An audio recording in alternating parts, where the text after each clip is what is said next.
Tous les vendredis ressemblent à un vendredi. D'abord, le silence du matin, celui des pêcheurs qui rentrent dormir, puis celui du soleil muet. Les villes se tuent en ce jour, un peu elles-mêmes comme des désespérées d'une quelconque possibilité de guérison. La pêche dans le cœur des prédateurs a lentement remplacé la chasse, jugée trop violente et trop bruyante.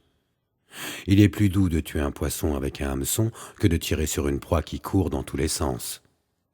Le vendredi, de toute façon, n'est pas un jour pour tuer qui que ce soit. Le vendredi est ainsi. On y meurt sans bruit ou on y reste vivant, sans violence.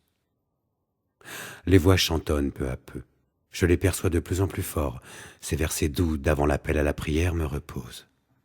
Je ne pense à rien dans la lumière des porteurs de vérité. Je me laisse submerger par l'oubli. C'est tellement reposant quand quelqu'un vous le dit en ces termes. Il faut écouter en silence, ne plus parler, écouter les mots de la vérité. Qui refuserait une telle injonction au silence? Je me laisse tremper dans l'oubli, comme un vieux crouton brûlé dans un café bouillant, insipide, sans odeur presque. L'oubli de ceux que j'ai aimés et de ceux qui étaient là, tout simplement. Car le temps est un lieu de rencontre comme un autre, inévitable lieu de rencontre, le temps. Cela fait 20 ans à peu près, ou plus.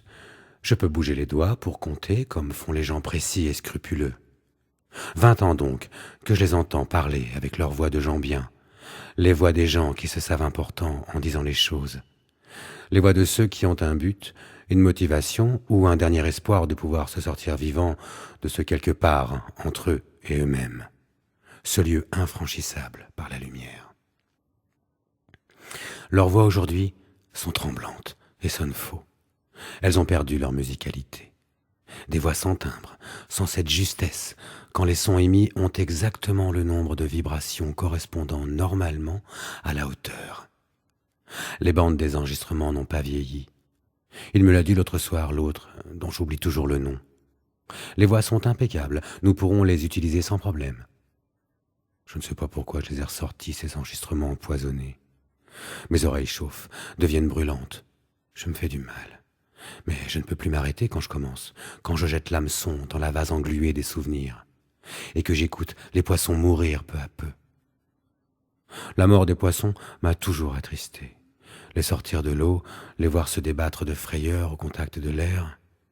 Ils le reconnaissent, ce poison mortel qui annonce leur souffrance, puis leur mort.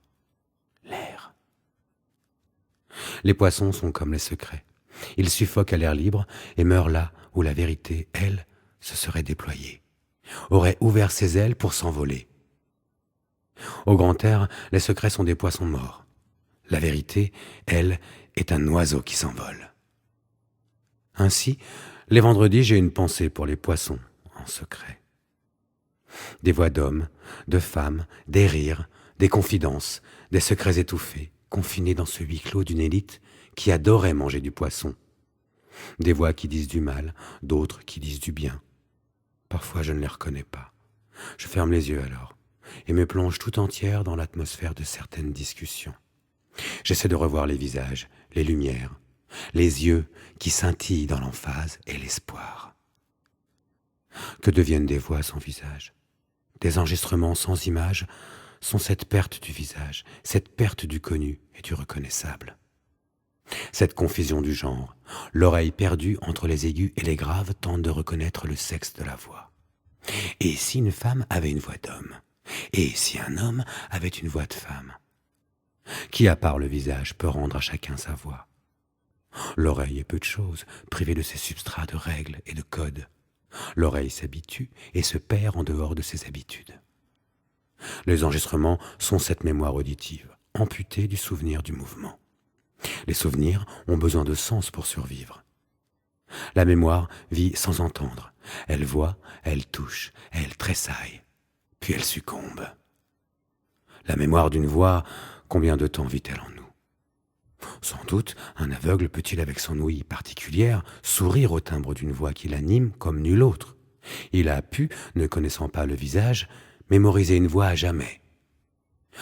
En écoutant seulement mes souvenirs, je cesse de les voir, je cesse de les revivre.